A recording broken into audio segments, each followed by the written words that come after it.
Hi, welcome to Enrich English YouTube channel. In this video, I am going to give line by line explanation of the story The Lost Lesson written by Alphonse Daudet. Before watching this video, kindly subscribe and share this to your dear and near. Let's see about the author first. Alphonse Daudet lived between the years 1840 and 1897. He was a French novelist and short story writer. The Last Lesson is set in the days of Franco-Prussian War, which happened between the years 1870 and 1871, in which France was defeated by Prussia, led by Bismarck. So, Prussian army was led by Bismarck. It defeated the country France. Prussia then consisted of what now are the nations of Germany, Poland, and parts of Austria. So, all these three countries together was called Prussia then. In this story, the French districts of Alsace and Lorraine have passed into Prussian hands. So, as Prussia defeated France, it captivated Alsace and Lorraine in the French districts. Read the story to find out what effect this had on life at school. So, this effect of the war, how it affected the school children and their school life. See the first para. I started for school very late that morning and was in great dread of a scolding, especially because M. Hamel had said that he would question us on participles. Actually, the narrator is a school going boy. His name is Franz. The spelling of the name is F-R-A-N-Z, Franz. But the name Franz stands for all the French people. Okay, here the boy Franz only is narrating the story. See the first line again. I started for school very late that morning. So here I refers to the narrator Franz. So one day morning he started to school very late and he was in great dread of scolding. Here dread means fear. He had lot of fear of scolding, especially because M. Hamel had said that he would question us on the participles. Actually, M. Hamel was the French teacher. He had informed the students that the following day he would ask questions from the grammar portion participles. But why he had the fear? See the next line. I did not know the first word about them. So, Franz did not study participles. He did not know even the basic in participles. That's why he had the fear to go to school. For a moment, I thought of running away and spending the day out of doors. So he thought, so why should I go to school and get the scolding from M. Hamel? He had a slight thought to run away from the school and spending the day out of doors. He thought, it was so warm, so bright. The birds were chirping at the edge of the woods. So the weather was very warm, very pleasant, bright. Then the birds were chirping. So birds chirping was very musical at the edge of the woods. And in the open field back of the sawmill, the Prussian soldiers were drilling. Drilling means practicing. So there was a sawmill. Behind the sawmill, the Prussian soldiers are practicing. So all these things tempted France. Okay, and these things only gave the thought to France that why should he go to school like that. But I had the strength to resist and hurried off to school. Actually, all these things tempted him very much than the rule of participles. Finally, he mustered up courage to resist. Resist means here fight against. Okay, fight against what? Fight against his temptation. This is very, very important question. Fight against his temptation. Okay, he mustered up courage and he fought against the temptation and finally he decided to go to school. See the second para. When I passed the town hall, there was a crowd in front of the bulletin board. So there was a town hall. When he was passing that, he saw a crowd in front of the bulletin board. Bulletin board is actually a notice board. Bulletin board is an American English word. Notice board is a British English word. For the last 2 years, all our bad news had come from there. The lost battles, the draft, the orders of the commanding officer. So all the bad news were written on the notice board. What kind of news? The news about the lost battles. Then the draft. Draft means the army government would implement new laws, introduce new laws about that news, and the orders of the commanding officer. So the orders given by commanding officer, everything was written on the bulletin board. That's why there was a crowd which was reading the news from the bulletin board.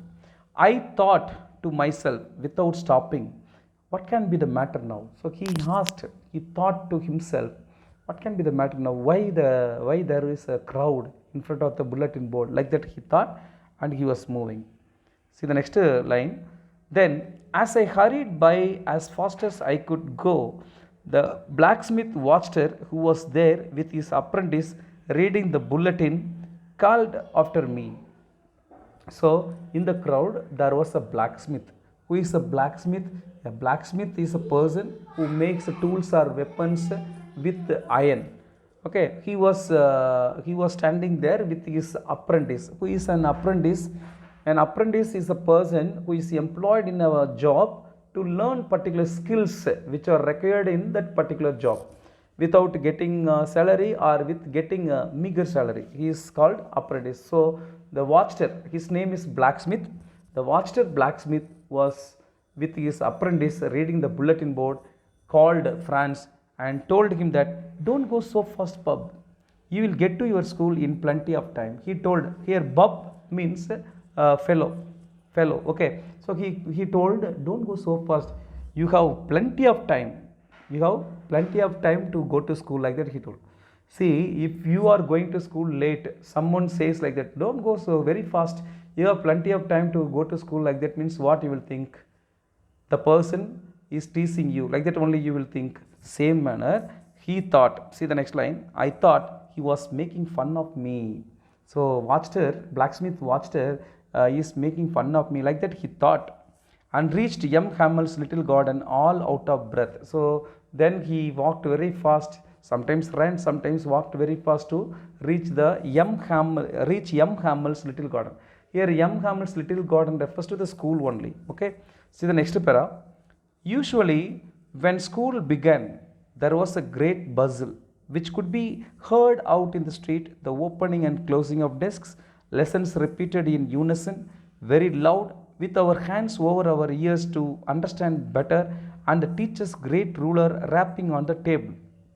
Usually in the school working time, from the street itself we can hear the noise. Okay, noise from the school. So what kind? The noise was produced by the opening and closing of desk. The students will be opening the desk, closing the desk, and the lessons repeated in unison. Unison means all together. Okay, they are repeating their lessons in a chorus. That sound would be heard. Then very loud, with our hands over our ears to understand better. So some students, among the chaos, among the great noise, while they are reading something, they could close their ears by their palms. Why? To understand better. Then only you just imagine, when you are reading something, if you close your ears with your palms, you can hear your words very clearly. So like in that manner the students are doing. Okay, and the teacher's great ruler rapping on the table. Great ruler. So he had a ruler. Ruler means a scale. With that scale he is rapping. Rapping means hitting on the table. That sound also could be heard even in the street. But see the next line. But now it was all so still. So that day it was very, very silent. I had counted on the commotion to get to my desk without being seen. I had counted on. So counted on is a phrasal verb. We should not get the direct meaning. So counted on means trusted or believed or hoped. Actually, Franz had believed the commotion to get to my desk without being seen. So what he thought, usually all the students, there would be great noise made by all these things I told, all these things. Among the noise, if he is sneaking to his place, nobody will notice him. In that thought, like that he had believed the commotion. So commotion means chaos or disorder. He had believed that, but that day it was very still. It was everything had to be as quiet as Sunday morning. So it was like Sunday morning. So like Sunday morning, as quiet as Sunday morning. What is the poetic device used here? Simile is used here, because as, so simile is introduced with the words as, like, so. So it is a comparison. That day is compared with Sunday morning. Okay, so two different things are compared. So simile is a direct comparison. Okay, see the next line. Through the window, I saw my classmates already in their places, and M. Hamel walking up and down with his terrible iron ruler under his arm. So when he is walking to his classroom, he watched his classmates through the window. Already his classmates had come and they had sat in their places. Okay, he watched. And what French teacher M. Hamel is doing, he is walking up and down with his terrible iron ruler. Terrible iron ruler. Actually, ruler means, I told you, it is a scale. So terrible iron ruler. Terrible is an adjective. It is attached with a ruler. A ruler is a noun. Actually, ruler is non-living thing. Okay, it does not have any feeling like human beings. Who is actually terrible? M. Hamel is terrible. So that adjective should have been attached with M. Hamel only, but it is attached with some other noun, but it does not actually describe that noun. It describes some other noun. So this kind of technique is called transferred epithet. Okay, epithet means nothing but an adjective. Transferred epithet. See the next line. I had to open the door and go in before everybody. So what happened? Everybody is sitting there. So now in front of everyone, he had to walk. You can imagine how I blushed and how frightened I was. He is asking, Francis is asking the readers, you can imagine how I blushed, this shame, he felt shame, and how frightened he was, how much fear he had. Okay, imagine like that he is asking the readers. See the next line. But nothing happened. M. Hamel saw me and said very kindly, go to your place quickly, little Franz. So now only the author is introducing the name of the narrator. So what is his name? Franz. So M. Hamel very kindly he told, go to your place quickly. We were beginning without you. So he is telling, I would have started the lesson. We would have started the session without you. Like that he told. See the next para. I jumped over the bench and sat down at my desk. So he reached his place. He sat on the bench. Not till then, when I had got a little over my fright. So little. Gradually, he recovered himself from his fear. Did I see that our teacher had on his beautiful green coat, his frilled shirt, and a little black silk cap, all embroidered. So what is the costume worn by Mr. Hamel? A beautiful green coat. He had worn a beautiful green coat. His frilled shirt. Frilled means decorated shirt, and the little black silk cap, all embroidered. So that black silk cap was fully embroidered. That he never wore except on inspection and prize days. Actually, M. Hamel had this costume. He used to wear this only on inspection days or prize distribution days. But on that day, he had worn that special costume. Besides, the whole school seemed so strange and solemn. So the whole school seemed very different, strange on the day, and solemn. Solemn means serious. Okay. I tell you another synonym for this, sober. S-O-B-R-E means also seriousness. So very serious on the day. But the thing that surprised me most was to see on the back benches that were always empty, the village people sitting quietly like ourselves.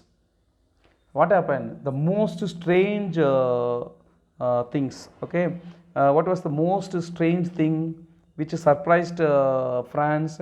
That usually the last benches would be empty, but on that day, all the benches, last benches, were occupied by village people. Why village people had come to school? Why they are sitting there?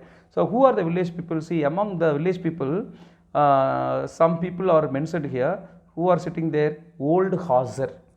Hazer is the name. He is a very old man. Old Hazer was sitting. How he is sitting? With his three-cornered hat. So he had worn three-cornered hat. Then the former mayor, the former postmaster, and several others besides. These people among the village people are sitting. Everybody looked sad, and Hauser had brought an old primer thumbed at the edges. So everybody looking very sad. Old Hauser had brought one primer, old primer. What is primer? Primer means book. Okay, thumbed at the edges. What is the meaning of thumbed at the edges? See, it is very old book. Because of frequent usage, the corner of all the pages had folded. Okay, folded. That is called thumbed at the edges.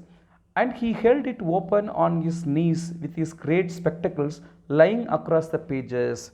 So he had kept the primer.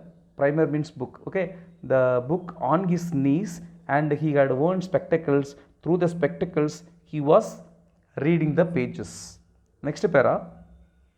While I was wondering about it all, M. Hamel mounted his chair and in the same grave and gentle tone which he had used to me, said, "My children, this is the last lesson I shall give you. The order has come from Berlin to teach only German in the schools of Alsace and Lorraine. The new master comes tomorrow. This is your last French lesson. I want you to be very attentive." See the line again. M. Hamel mounted his chair. So that means he was sitting on a chair and told in the same grave. Grave means seriousness and gentle tone which he had used to me. So how he kindly told France, quickly go to your bench, little Franz, like that. He told very kindly, gently, with that same tone and with that same graveness, he told, seriousness, he told, "My children, this is the last lesson." So that day he is going to teach the last lesson. Why? What happened? Because the order has come from Berlin. The Prussia ordered, okay, from Berlin to teach only German. So Prussians language is German. Okay. So hereafter in all the schools in Alsace and Lorraine, only German should be taught. That is the order came from Berlin. Okay. The new master comes tomorrow. This is your last French lesson. I want you to be very attentive. He told. So I am going to give the last French lesson. New master, German master is coming tomorrow. In this class, I want you to be very attentive. So he asked them to be very attentive in the class. See the next line. What a thunderclap these words were to me. So thunderclap, okay, thunderclap means here shock, shocking or surprising. So Franz thought it was very shocking to him. So because thereafter he cannot study his own mother tongue. Okay. So up to this I have explained in this video. So next remaining lesson I am going to teach in the next video, that is in part 2. Thank you so much for watching this video. Thank you.